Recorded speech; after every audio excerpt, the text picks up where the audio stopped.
अस्सलाम वालेकुम नाज़रीन, आज का सच के साथ मैं हूं नदीम हुसैन। अगर देखा जाए तो इंतखाबात को 2 साल पड़े हैं, लेकिन जो कुछ हुकूमत से मैसेज आ रहा है और जिस तरीके से अपोजिशन बात कर रही है, दिखाई ये देता है कि वो इस बात की उम्मीद कर रही है कि 2022 जो है वही इलेक्शन का साल होगा। ज़ाहिर है PDM ने कराची के अंदर जलसा किया और वहाँ पर मियाँ शहबाज शरीफ साहब जो हैं वो कुछ और कह रहे थे, वो लॉन्ग मार्च की बात कर रहे थे और वो ये बात कह रहे थे कि नाहल हुकूमत जो है इसको घर भेजा जाएगा। लेकिन उसके बाद वो कायद आज़म के मज़ार के ऊपर जाते हैं और वहाँ पर वो ये कहते हैं कि ना मुफाहमत ना मुज़ाहमत, अब शफाफ इलेक्शन जो है वो चाहिए। अब ये मुफाहमत और मुज़ाहमत जो है ये मुस्लिम लीग के नून के दिखाई ये देता है कि 2 बयानिए रहे हैं जब से नवाज़ शरीफ साहब जो है वो इक़्तिदार से बाहर हुए हैं और नाहल होकर लंदन जा चुके हैं। और अब शहबाज शरीफ साहब जो हैं वो दोनों फ़लसफ़ों को मुस्तरद कर रहे हैं और कह रहे हैं कि अब तवज्जो जो है वो इलेक्शन के ऊपर होगी और हमें शफाफ इलेक्शन चाहिए। चोरी शुदा इलेक्शन जो है उसका नतीजा हमने देख लिया है, हमने भुगत लिया है। पाकिस्तान पीपल्स पार्टी के चेयरमैन बिलावल भुट्टो ज़रदारी जो आज सक्खर में थे, वहाँ पे वो बहुत सख्त बोले हैं। उन्होंने ये बात कही है कि जियालों की हुकूमत बनने वाली है, ईंट का जवाब पत्थर से देंगे, इतना जुल्म करें कि जितना बर्दाश्त कर सकें। नियाज़ी साहब बताएं कि कितना अरसा जेल में रह सकते हैं। उन्होंने ये बात भी कही कि अपोजिशन लीडर सिंध से हो तो जेल में होता है, लाहौर से हो तो मज़े करता है। अब ये बात वो कह रहे हैं कि इनकी ये आखिरी हुकूमत है। मुस्लिम लीग नवाज़ के अंदर भी ये तासुर पाया जाता है कि जो IMF प्रोग्राम हुकूमत ने मौखर किया है उसमें 400 अरब रुपए के इक़दामात उठाने थे, उनको वो आगे ले गए हैं और अगर अगले साल पे जाते हैं तो 1000 अरब के उठाने पड़ेंगे। तो क्या ये हुकूमत जो है ये इतना बर्दाश्त कर पाएगी? और इस तरह के जो आर्गूमेंट्स है वो दिए जाते हैं और ये बात कही जा रही है कि शायद अगला साल जो है वो इंतखाबात का साल हो और वो इमरान खान की जो है वो मजबूरी बन जाए। सियासत के अंदर कुछ भी होते हुए देर नहीं लगती है, लेकिन इस वक्त जो सूरत हाल है वो बहुत फ्लूइड है। ज़ाहिर है अफ़गानिस्तान की सूरत हाल भी मैटर करती है और इस वक्त पाकिस्तान जो है वो एक ब्रिज का रोल भी अदा कर रहा है और अमेरिका और उसके इत्तेहादियों की अफवाज जो हैं उनको पाकिस्तान में जगह फ़राहम की गई है कि वो यहाँ पर क़याम कर सकें और फिर वो आगे जा सकें। इस सूरत हाल को भी बहुत शदीद तनकीद का सामना है और ज़ाहिर है अफ़गानिस्तान के अंदर जो कुछ हो रहा है और पाकिस्तान की सरहद जो है उसके ऊपर अब एक और नाजुक सूरत हाल जो है जन्म ले रही है। बुनियादी तौर पर ये मंजरनामा है जिस पर तफसील से बात करेंगे और मेरे आज के जो मेहमान हैं वो सीजन्ड पॉलिटिशियन हैं, पाकिस्तान की सियासत पर गहरी नज़र रखते हैं, चेयरमैन सेनेट रहे हैं, पाकिस्तान पीपल्स पार्टी के सेक्रेटरी जनरल हैं नैयर बुखारी। नैयर साहब ये फरमाइएगा कि पहला सवाल तो आपसे यही है कि आपको दिखाई देता है कि अगला साल इंतखाबात का साल हो सकता है? जिस तरीके से बात हो रही है, जिस तरीके से सियासी टेम्पो जो है उसको बनाने की कोशिश की जा रही है। शुक्रिया नदीम हुसैन साहब। गुजारिश है कि इंतखाबात के लिए जो आइनी तरीका है उसमें 2 तरीके हैं। एक तो प्राइम मिनिस्टर ख़ुद डिज़ोल्व करे असेंबलीज़, दूसरा तरीका है कि नो कॉन्फिडेंस मूव हो और नो कॉन्फिडेंस के बाद किसी को कोई मेजॉरिटी हासिल ना हो सके नेशनल असेंबली में तो फिर असेंबली डिज़ोल्व हो सकती है। तो पाकिस्तान पीपल्स पार्टी ने डे 1 जब PDM की बुनियाद रखी थी तो हमारा मौक़िफ़ ये था कि हम हर वो कॉन्स्टिट्यूशनल मेजर्स लेंगे, इक़दाम उठाएंगे जिससे इस हुकूमत को हम पैकअप कराएं और घर भिजवा दें। और इस मार्च में जब ये सियासी इत्तेहाद जो बना PDM का ये बिखर गया तो बुनियादी बात ये थी कि जिसको हमने तय किया था, जो प्रायोरिटीज़ हमने मुतय्यन की थी लीडरशिप ने, उस पर अमल नहीं हुआ और हम चाहते थे कि नो कॉन्फिडेंस मूव करें। बल्कि हम जो फाइनेंस बिल पे भी चाहते थे, लेकिन बाकी जमातें उस तरफ आई नहीं। ख़ासकर बड़ी जमात है पाकिस्तान मुस्लिम लीग एन जो है, और JUI भी थी। और मेरे चेयरमैन ने हमेशा कहा कि अगर ये नो कॉन्फिडेंस की तरफ आते हैं तो हम भरपूर तावन करेंगे नेशनल असम्बली में भी और प्रोविंशियल असम्बली में भी। और चेयरमैन साहब ने बड़ा कैटेगोरिकली कहा कि हम चाहते हैं कि जो लॉन्ग मार्च उन्होंने मुलतवी किया था और इस पर एक कंडीशन लगा दी थी कि जी लॉन्ग मार्च के जो इख्तिताम पे हम रेजिग्नेशंस करेंगे, तो वो एक कंडीशनल बात थी जिस पे हमारा डिसएग्रीमेंट हुआ। लेकिन हम समझते हैं कि अपोजिशन की जमातें अपना किरदार अदा करें, अपने अपने प्लेटफॉर्म से करें, यकजा होकर करें, लेकिन बुनियादी मकसद यह है कि इस हुकूमत से निजात हासिल करें। नहीं, नईर बुखारी साहब बिलबला उठी है। नईर बुखारी साहब, सवाल मेरा ये था कि आप क्या देखते हैं कि आपको इंतखाबात दिखाई देते हैं एक साल जल्दी, या ये कि ये भी कोई एक उम्मीद और आस पर मबनी गुफ्तगू है? देखिए, मैंने आगाज़ में कहा कि इंतखाबात के लिए जो आइनी तरीका है वो आपको मैंने बता दिया था। सही। अगर प्राइम मिनिस्टर नहीं भी डिज़ोल्व करता, लेकिन हम नो कॉन्फ्रेंस लेके आते हैं, अपोजिशन की जमातें इस पर मुत्तफिक होती हैं, तो इंतखाबात हो सकते हैं। अच्छा, अब नईर बुखारी साहब, मौलाना फजल रहमान साहब ये कहते हैं कि पीपल्स पार्टी ने पीठ में खंजर घोंपा। उनका ये कहने का मकसद ये है कि अगर पीपल्स पार्टी की तहरीक अदम एतमाद की बात मान ली जाती तो सेनेट चेयरमैन के इलेक्शन के अंदर तजर्बा हो चुका है कि यहाँ पे कुछ और फैक्टर्स भी होते हैं, और अगर वो फैक्टर्स जो हैं वो हिस्सा ना हों तो फिर तहरीक अदम एतमाद जैसी सूरत हाल कामयाब नहीं होती है। तो लॉन्ग मार्च और इस्तीफ़ों वाला जो सिलसिला था वो इसलिए मौसर हो सकता था कि इतनी बड़ी तादाद में अगर इस्तीफ़े दे दिए जाते तो शायद हुकूमत जो है वो गिर जाती। मैंने ये आपसे अर्ज़ कर दूं कि जिस मीटिंग में हमारा इख्तलाफ हुआ PDM में, जिस मीटिंग में चेयरमैन साहब बज़रिया वीडियो लिंक का शरीक थे और हम पीपल्स पार्टी के बाकी लोग शामिल थे उसमें, तो मेरा ये सवाल PDM की क़यादत से उस मीटिंग में था कि आपने गौर किया कि रेजिग्नेशंस के क्या कॉन्सिक्वेंसेस के होंगे, क्या नताइज निकलेंगे, क्योंकि हुकूमत वक्त आया असम्बली डिज़ोल्व कर देगी और नए इंतखाबात कराएगी, या उस तरफ वो नहीं आते थे जिस तरह वो उनका मौक़िफ़ था कि हम बाई इलेक्शंस करवा देंगे। और उस पर मैंने सवाल किया कि आपने कोई स्ट्रेटजी इवॉल्व की है कि जो इस्तीफ़ों के बाद सिचुएशन आएगी उस पर हमारा क्या मौक़िफ़ होगा, उस पर हमारा रद्द-ए-अमल क्या होगा, उस पर कि हमारा लाए-अमल क्या होगा, कि हम इत्तेहाद बना के इलेक्शन लड़ेंगे, सीट एडजस्टमेंट करेंगे, अपनी अपनी पार्टीज इलेक्शन लड़ेंगी।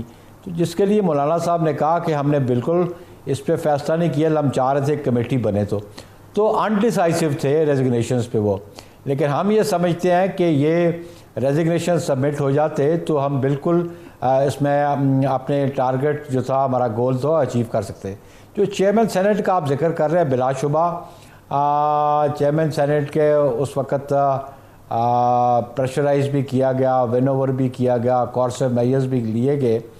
लेकिन मैं समझता हूँ कि अभी भी ये बात PDM के कुछ लोग कहते हैं कि जी चेयरमैन सेनेट के खिलाफ अदम एतमाद पहले।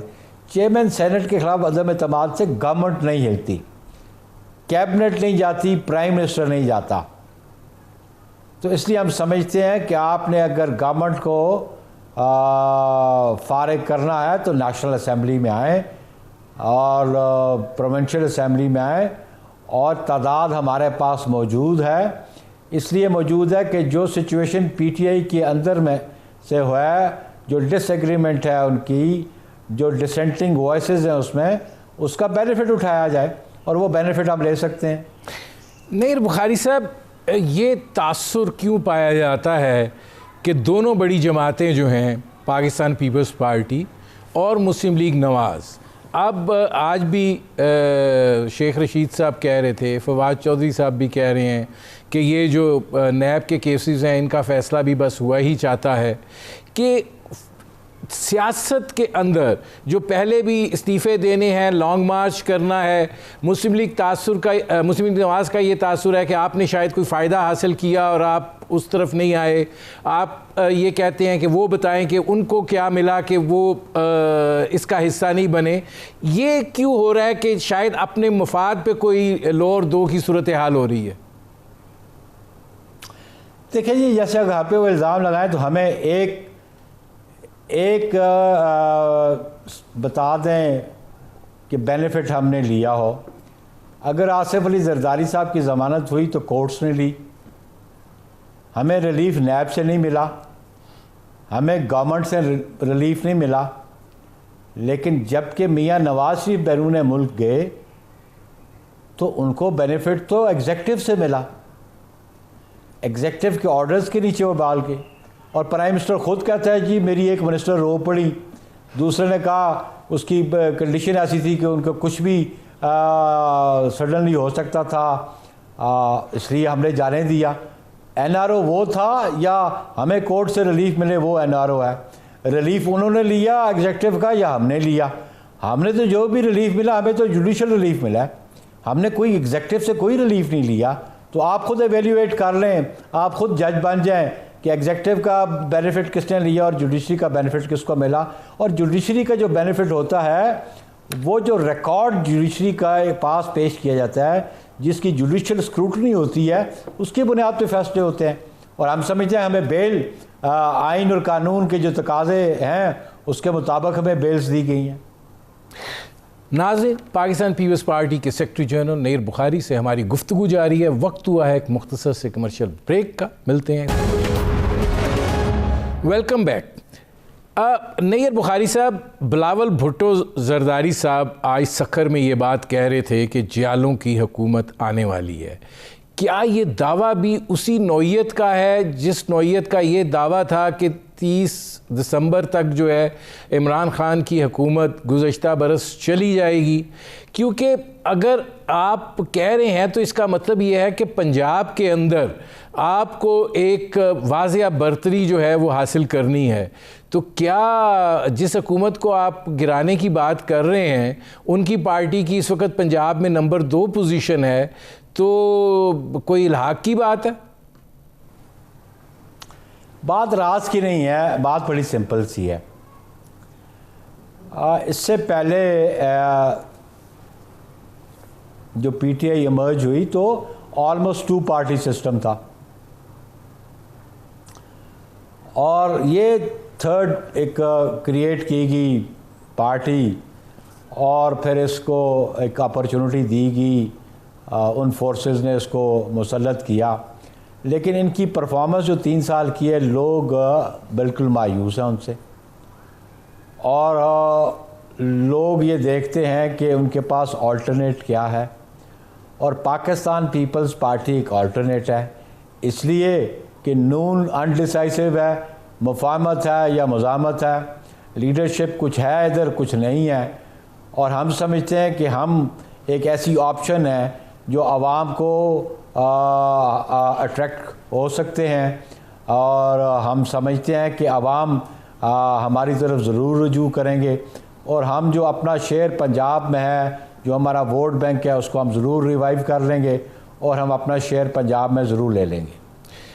बुखारी साहब, 2018 का जो इंतखाब था उसमें भी ये बात कही गई थी, लेकिन वहाँ पे भी पीपल्स पार्टी को पंजाब में जो वोट मिला और अब ज़िमनी इलेक्शन में भी जो वोट मिला है, आप समझते हैं कि 2000, 2500, 400 इस सतह से पाकिस्तान पीपल्स पार्टी पंजाब में उस सतह तक पहुँच जाएगी कि जहाँ पे वो इक़्तिदार के कॉरिडोर्स में आ जाएगी? देखिए, आपको 2002 का इलेक्शन याद होगा, मुस्लिम लीग कहाँ खड़ी थी? 18 सीटें थी उसके पास, और फिर वो रिवाइव कर गई। तो पॉलिटिक्स में कोई हतमी बात नहीं होती। आप अपने औस पड़ोस के मुल्कों में देख लें, पार्लिमानी जमहूरियत जहाँ पे है, आप इंडिया को देख लें, कांग्रेस कहाँ थी फिर कहाँ चलेगी, बीजेपी कहाँ आ गई। तो ये पॉलिटिक्स एक कॉन्टिन्यूइंग प्रोसेस है, ये स्टैग्नेंट नहीं रहता। और लोग ज़रूर ऑब्ज़र्व करते हैं हुकूमती जमात की परफॉर्मेंस को, लीडरशिप की विजन को, और हम समझते हैं कि जो विजन पाकिस्तान पीपल्स पार्टी की लीडरशिप की है वो आवाम को ज़रूर अट्रैक्ट करती है। और इन गिवन सर्कमस्टांसेस में पीपल्स पार्टी वो वाहिद मुतबादल है आवाम के लिए जो आवाम को रिलीफ दे सकता है। नैयर बुखारी साहब, आप समझते हैं कि मुस्लिम लीग नवाज़ जो है वो पंजाब में इस हद तक अपना बेस खो चुकी है, अपना वोट बैंक खो चुकी है कि आपको लगता है कि एक वैक्यूम पैदा हो गया है जिसको पाकिस्तान पीपल्स पार्टी जो है वो पूरा करेगी? मैं बिल्कुल समझता हूँ as a political worker, political parties उनकी लीडरशिप जब मुल्क में मौजूद होती है और उसके जो परफॉर्मेंस है वो और होती है। मैंने आपको 2002 के इलेक्शन की मिसाल दे दी। मियां नवाज शरीफ साहब मुल्क में नहीं थे तो सिर्फ 18 सीटें हासिल कर सके, और आज मुस्लिम लीग के बयानिया में भी डिफरेंस लगता है। और मोहतरमा मरियम नवाज साहबा ने बहुत पहले कहा कि मुज़ामत के बाद ही मुफाहमत होती है, तो उनका तो मेरा ख़्याल है मौक़िफ़ बड़ा मुख्तलिफ सा है। और शहबाज शरीफ आज कहा कि ना मुफाहमत और ना मुज़ामत, आप देखें वो क्या चाहते हैं। लेकिन पीपल्स पार्टी इस पर कॉन्स्टेंटली एक बात कहती है कि हम हर वो कॉन्स्टिट्यूशनल तरीका अडॉप्ट करेंगे ताकि इस गवर्नमेंट से निजात हासिल की जा सके। हम बिल्कुल पब्लिक प्रेशर बिल्ड करना चाहते हैं, हम लॉन्ग मार्च पे बिलीव करना चाहते हैं, और हम लॉन्ग मार्च और एजुटेशनल पॉलिटिक्स में बिलीव करते हैं। वो एक हमारा कॉन्स्टिट्यूशनल लीगल राइट है एजुटेशनल पॉलिटिक्स करने का। उस पर बाकी दीगर जमातें भी हमारे साथ शरीक हो तो हम उनको वेलकम करेंगे। जो PDM का कराची में जलसा हुआ है उसके अंदर लॉन्ग मार्च की जो है वो बात की गई है। आप समझते हैं कि इस वक्त इतनी मुज़ाहमत जो है वो मौजूद है कि एक ऐसा लॉन्ग मार्च हो सकता है जो हुकूमत के लिए परेशानी का सबब बन सकता है?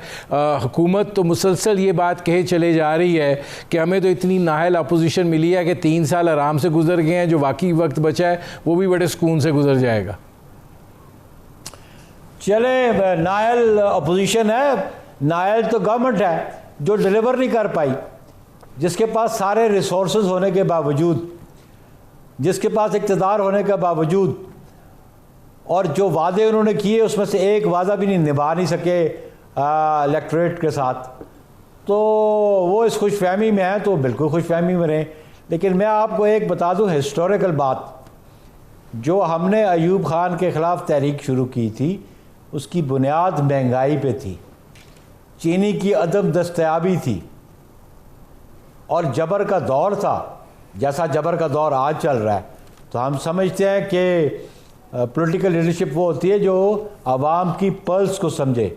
आज आवाम की पल्स ये कहती है कि इन हुक्मरानों से निजात दिलवाई जाए। नैयर बुखारी साहब, आपने अयूब खान की मिसाल दी, आप ये नहीं समझते कि उस वक़्त अभी जो सियासी शऊर था उसके अंदर, चूँकि अभी नई नई सूरत हाल थी, तो उसके अंदर ये मुज़ामती अंदाज़ था और उस वक़्त का सिनेरियो भी मुख्तलिफ था, नौजवान भी सियासत में थे, इंस्टीट्यूशनलाइज सियासत के ऊपर बैन नहीं था, बहुत सारे फैक्टर्स उसके अंदर इन्वॉल्व थे। आपको दिखाई देता है कि इस वक्त ऐसे मुहर्रकात और असबाब मौजूद हैं जिसके नतीजे में आप लोगों की इतनी बड़ी मोबिलाइजेशन कर सकते हैं, या PDM कर सकती है, या इनफरादी तौर पर पाकिस्तान पीपल्स पार्टी कर सकती है कि जिससे हुकूमत ख़तरा महसूस करे? देखिए, बुनियादी बात पब्लिक इश्यूज़ की है, पब्लिक रिलीफ किया। बेरोज़गारी बढ़ चुकी है, महंगाई जो है वो आसमान से बातें कर रही है, एक आम आदमी, कॉमन आदमी की दस्तरस से रोज़मर्रा की अशिया जो हैं वो बाहर चली गई हैं। तो वो हुकूमत जो बड़े टॉल क्लेम्स करके आए और रिलीफ ना दे, तो आवाम तो अपनी रिलीफ की बात करते हैं। तो इसलिए हम समझते हैं कि आज आवाम चाहते हैं कि इस हुकूमत से निजात हासिल हो। इसमें नैयर बुखारी साहब ये फरमाइएगा कि पाकिस्तान पीपल्स पार्टी और मुस्लिम लीग नवाज़ जो हैं वो कभी भी सियासी हलीफ नहीं रहे हैं, वो सियासी हरीफ रहे हैं। और जाहिर है कि पीडीएम का प्लेटफॉर्म जो है या उससे पहले चार्टर ऑफ डेमोक्रेसी उसका फिर क्या हशर हुआ, फिर अब पीडीएम का प्लेटफॉर्म वो भी इसी तरीके से फिजल आउट हो गया।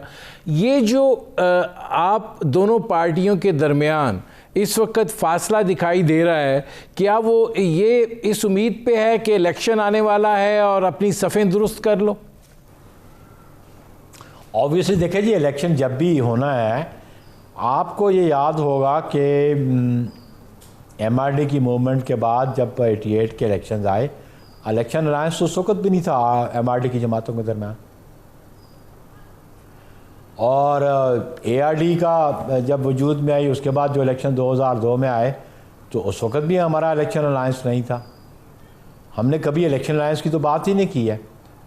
पीडीएम जो था वो Pakistan democratic movement, election alliance तो था नहीं, ना इस पर गुफ्तगू शनीद हुई थी। बुनियादी वो इत्तेहाद जो था पीडीएम, वो इस हुकूमत से निजात के लिए था, और उसके बाद नए इलेक्शंस थे। तो उस पर अगर लीडरशिप बैठ के बात करती पीडीएम की, तो उस पर बात भी हो सकती थी। लेकिन हम समझते हैं कि इलेक्शन हमने अपने मैनिफेस्टोज़ पर लड़ने हैं, और नून भी ये चाहती है, ये जेयूआई भी चाहती है, कुछ और रीजनल पार्टीज़ भी चाहती हैं। तो लेट्स सी जब सिचुएशन आती है तो उस पर डिस्कशन क्या होती है। लेकिन प्रीवियस रिकॉर्ड ये हुआ है कि जितनी मूवमेंट्स चली, उन मूवमेंट्स के नतीजे में इलेक्शंस हुए, तो इलेक्शन अलायंस कभी नहीं बना। मसलन आप 93 के इलेक्शंस को देख लें, वो भी एक एजुटेशनल पॉलिटिक्स के ज़रिए एक ऐसी फोर्स को इंटरवीन करना पड़ा, तो गुलाम इसहाक साहब को भी पैकअप करना पड़ा और नवाज शरीफ साहब को भी पैकअप करना पड़ा। लेकिन जो इलेक्शंस हुए उसमें हर जमात ने कंटेस्ट किया।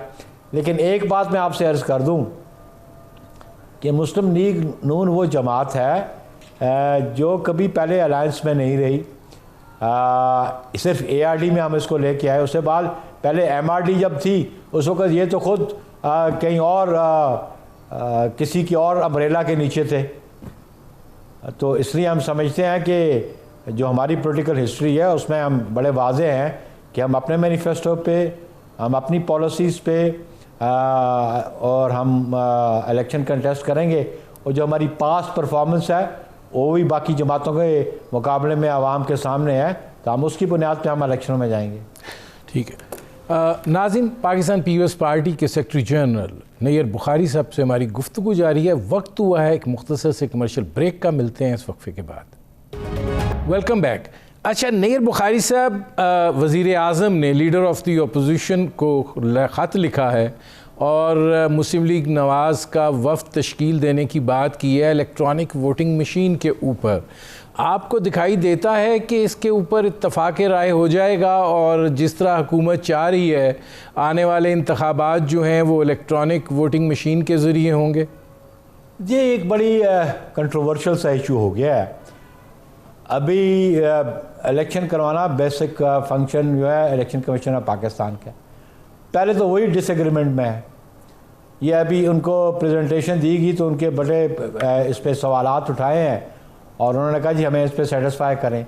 तो सियासी जमातें तो पहले ही इसको मुस्तरद कर चुकी हैं, क्योंकि बाकी मुल्कों में भी आपको याद होगा एल गोर का इलेक्शन, और उसमें तो उन्होंने कहा जो ईवीएम था वो मुनासिब फंक्शन नहीं कर पाई या रिजल्ट्स डिलीवर नहीं कर पाई, तो मैनुअल को प्रेफर किया गया।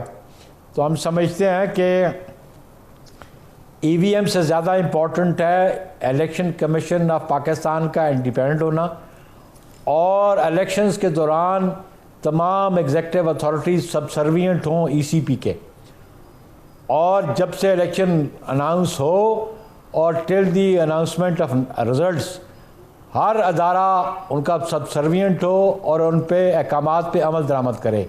बदकिस्मती से आपने देखा कि ईसीपी के अहकामात को ये जो इलेक्शन था सियालकोट का नहीं माना गया, इसलिए उन्होंने उसको सेट असाइड किया। हमारी कोशिश ये है जो कॉन्स्टिट्यूशनल पावर्स हैं ईसीपी की उनको एक्सरसाइज करने के लिए फ्री हैंड मिलना चाहिए, और उनकी एग्जीक्यूटिव अथॉरिटी जो अंडर द कॉन्स्टिट्यूशन बनती है for free and fair elections करने के लिए, उस पर उनके इख्तियारात जो इस्तेमाल होते हैं सबको उनका ताबे होना चाहिए। नैयर बुखारी साहब, अगर हुकूमत पुश करती है इलेक्ट्रॉनिक वोटिंग मशीन पे, तो फिर क्या कानूनी या आइनी रद्द-ए-अमल इस पे हो सकता है? देखिए, you need to amend laws और you need to amend constitution, लेकिन डे वन से जो अदारा आइनी तौर पे ज़िम्मेदार है free fair and impartial election करने पर, वो ही डिसएग्रीमेंट में है। तो हम तो सिलेक्शन करवाने वाले अदारे की तरफ देख रहे हैं कि वो इंश्योर करे कि free fair and transparent election कैसे होंगे। नैयर बुखारी साहब, एक पॉलिटिकल सवाल और उसके बाद मैं ज़रा अफ़गानिस्तान की सूरत हाल पर भी आपसे बात करूँगा। ये फरमाइएगा कि आप भी लॉन्ग मार्च की बात करते हैं, PDMA भी लॉन्ग मार्च की बात कर रही है नए सिरे से। आप समझते हैं लॉन्ग मार्च जो है वो मुमकिन है और मुस्तकबिल करीब में हो सकता है? वाई नॉट, क्यों नहीं। आप देखें, पॉलिटिक्स में ना बहुत ज़्यादा पेशन गोइयाँ नहीं की जाती, और कोई ना कोई वक्त कोई ना कोई टर्निंग पॉइंट आ जाता है किसी न किसी इशू पे। तो कोई टर्निंग पॉइंट भी आ सकता है जिससे उस लॉन्ग मार्च को आप सक्सेसफुल करा सकते हैं। इसमें नैयर बुखारी साहब, टर्निंग पॉइंट क्या हो सकता है? इस वक्त तो सूरत हाल जो है, अभी सारा फोकस तो अफ़गानिस्तान के मामलात पर है और इंटरनल सिक्योरिटी पर है, और जो हमें इस वक्त हालात दरपेश हैं उनसे निपटने के हवाले से है। तो टर्निंग पॉइंट क्या आपको दिखाई दे रहा है? देखिए, अफ़गानिस्तान इशू जब 88 में रिज़ॉल्व हुआ तो पॉलिटिकल फोर्सेस की वजह से रिज़ॉल्व हुआ था। मोहतरमा बेनज़ीर भुट्टो शहीद साहिबा भी उस मुज़ाकरात में शरीक थी जब जुनेजो साहब की गवर्नमेंट थी, और फिर पॉलिटिकल गवर्नमेंट ने ही एक सलूशन दिया और उसको एक्सेप्ट भी किया। अदरवाइज़ अफ़गानिस्तान की सिचुएशन जो है वो कुछ और लोगों को सूट करती रही है, और आज हम समझते हैं कि अगर वहाँ पे स्टेबिलिटी आएगी उसका अल्टीमेट इम्पैक्ट पाकिस्तान पे आएगा, और अनस्टेबल अफ़गानिस्तान हमें कतन सूट नहीं करता। लेकिन इसके लिए हम समझते हैं कि जो जेन्युइन पॉलिटिकल लीडरशिप है, जिसे आप जेन्युइन पॉलिटिकल लीडरशिप कहते हैं, उनको ऑन बोर्ड लिया जाए और उस पर अपना इनपुट देना चाहिए और उनका इनपुट लेना चाहिए ताकि ये इशू रिज़ॉल्व हो सके। अदरवाइज़ अफ़गानिस्तान के इशूज़ सिंस 79 ऑनवर्ड कुछ और लोग बेनिफिशरीज़ रहे हैं। हम नहीं चाहते कि इस किस्म के कुछ और लोग बेनिफिशरीज़ हों।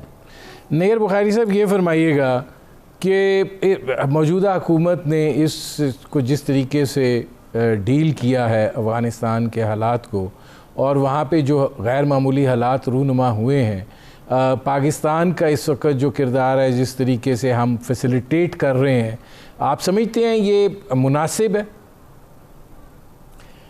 देखिए, गुजारिश ये है कि पॉलिटिकल गवर्नमेंट का तो खैर कोई इनपुट नहीं है। इनपुट जिनका है उनको आपको भी पता है और मुझे भी पता है। प्राइम मिनिस्टर तो इधर पौधे लगा रहा होता है, लेकिन जो मैटर करते हैं वो बैरून मुल्क दौरों पे होते हैं और नेगोशिएट भी करते हैं। और हम समझते हैं कि ये स्टेबल अफ़गानिस्तान के लिए जो रीजनल पावर्स हैं उनका बड़ा इम्पोर्टेंट रोल है। जहाँ पे इंटरनेशनल प्लेयर्स का रोल है, वहाँ पे रीजनल पावर्स का बड़ा रोल है। और हम समझते हैं कि उस रीजनल पावर्स में आपके जो पर्टिकुलरली अफ़गानिस्तान के नेबरिंग कंट्रीज़ है, उनका बहुत इंपॉर्टेंट रोल है।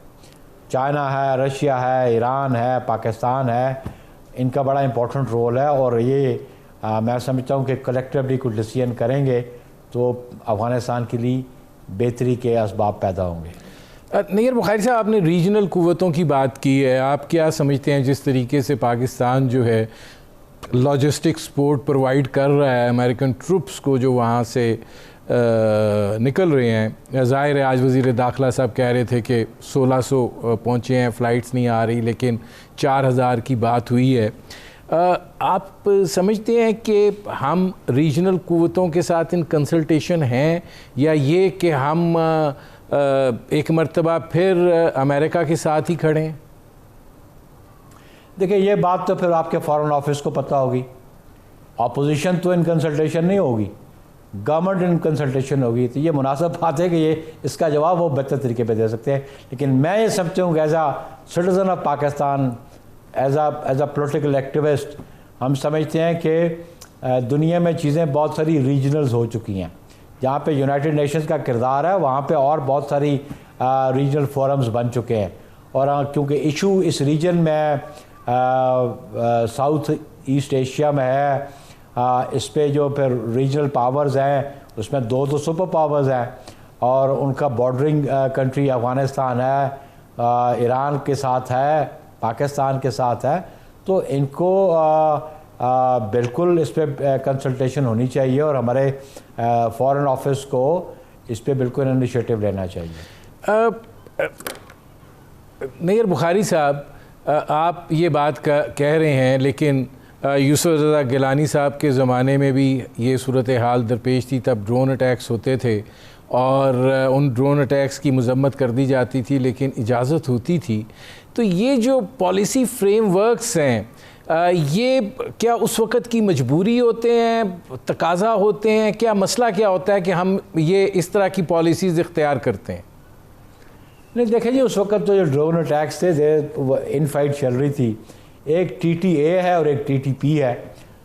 हम बड़े अफेक्ट हो रहे थे TTP की वजह से, और TTP जो है वो दहशतगर्दी की कार्रवाइयाँ पाकिस्तान में करती थी।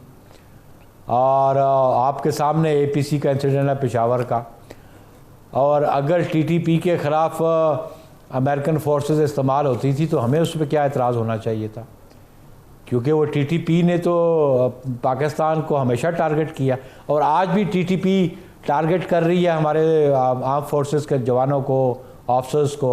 आए दिन शहादतें हो रही हैं, सिविलियंस हो रही हैं। तो हम तो TTP के हवाले से हमने अपनी मुतालबा भी रखा हुआ है, जो गवर्नमेंट नई अभी आज सच फ्रेम तो नहीं हुई, लेकिन जो लोग मैटर कर रहे हैं उधर अफ़गानिस्तान में। तो इसलिए हम समझते हैं कि फॉरेन पॉलिसी बनाना फॉरेन ऑफिस का काम नहीं है, वो फैसिलिटेट करती है। पॉलिसीज़ लीडरशिप बनाती है, और लीडरशिप वो बनाती है जिसके पास पॉलिटिकल विजन हो, जो रीजनल और इंटरनेशनल मामलात को समझता हो। गूफों से फॉरेन पॉलिसी नहीं बनती। नैयर बुखारी साहब, ये फरमाइएगा कि आपने TTP की बात की है, चूँकि सिचुएशन बड़ी अजीब सी है, ये फरमाइएगा कि आप समझते हैं कि तालिबान और TTP जो है वो आपस में बड़े मजबूती के साथ लिंक्ड हैं, और आपको कोई ये ख़्याल आता है या आप ये समझते हैं कि तहरीक तालिबान अफ़गानिस्तान जो है वो TTP को मजबूर करेंगे पाकिस्तान की सरज़मीन इस्तेमाल ना करने के हवाले से, या उनके ख़िलाफ़ कोई एक्शन लेने के हवाले से? देखिए, वो तो बड़ा कैटेगोरिकली TTA ने कहा, जो उन्होंने अपनी अथॉरिटी कायम करनी, तो उन्होंने कहा हम अफ़गानिस्तान की सरज़मीन किसी के ख़िलाफ़ इस्तेमाल होने नहीं देंगे। और फिर जो बड़ी फ्लूइड सिचुएशन अफ़गानिस्तान में है, वहाँ पे दाइश का क्या रोल है, IS का, इस्लामिक खुरासान का क्या रोल है, तो ये बहुत सारे इश्यूज़ हैं। तो जिसको बैठ के सॉर्ट आउट करा। लेकिन अभी तक जो तालिबान ने अथॉरिटी अज्यूम कर ली है, उस पर उन्होंने इंटरनेशनल जो पावर्स हैं उनके साथ वो नेगोशिएट भी कर रही हैं, चाइना के साथ भी, अमेरिकन के even so much so American के साथ भी नेगोशिएट कर रहे हैं। और हम समझते हैं कि उनका एटीट्यूड वो जो 96 में था वो एटीट्यूड नहीं है, और अब वो एक ज़िम्मेदारी का एहसास करते हैं, और ज़िम्मेदारी का शायद मुजाहरा भी करेंगे।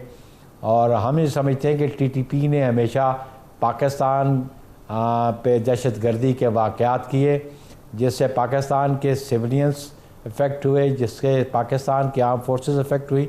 तो हम समझते हैं कि जो अथॉरिटी भी अफ़गानिस्तान में है वो जैसे पाकिस्तान कहता है कि हम अपनी सरजमीन किसी के ख़िलाफ़ इस्तेमाल नहीं होने देंगे और इंश्योर करेंगे, इसीलिए इसी तरह वो भी इंश्योर करें कि पाकिस्तान के ख़िलाफ़ कोई इस किस्म की एक्टिविटीज़ उनकी सरजमीन से ना हो। नैयर बुखारी साहब, आखिरी सवाल ये फरमाइएगा कि बिलावल भुट्टो साहब जो इमरान खान साहब से पूछ रहे हैं कि बताएं कितना अरसा जेल में आप रह सकते हैं, और ये बात कह रहे हैं कि आपकी आखिरी हुकूमत है, ये वो कारकुनों को हौसला दे रहे हैं कि वाकई उनको यकीन है कि मुस्तकबिल में कोई उनके लिए राह हमवार हो रही है? आपको पता होगा कि इमरान खान ने खुद किसी एक इंटरव्यू में कहा था कि मैं सीढ़ी लगा के दीवार से भाग गया था घर से, लाहौर से मुझे जब गिरफ्तार करने आए थे। तो इनमें तो सकत नहीं है। और फिर इनका कंडक्ट देख लें, जब ये कहते थे कि हम बनीगाला से निकल के तो जाएंगे इस्लामाबाद, और जब शेख रशीद एक मोटरसाइकिल पे बैठ के बाहर निकल आया और ये तो छोटी सी पहाड़ी से नीचे नहीं उतर सके इस्लामाबाद जाने को, तो आप इनकी कारकर्दगी आपके सामने है, इनकी जुर्रत और कुव्वत का मुजाहरा जो उन्होंने किया 2016 में वो भी आपके सामने है। तो इनमें तो सकत नहीं है कि ये बर्दाश्त कर सकें। ठीक है, मेरे प्रोग्राम का वक्त ख़त्म हो रहा है। बहुत शुक्रिया नैयर बुखारी साहब। नाज़रीन, ये थे पाकिस्तान पीपल्स पार्टी के सेक्रेटरी जनरल नैयर बुखारी। आपने उनकी गुफ्तगू सुनी। अब तक के लिए इतना ही, इजाज़त दीजिए। अल्लाह हाफ़िज़।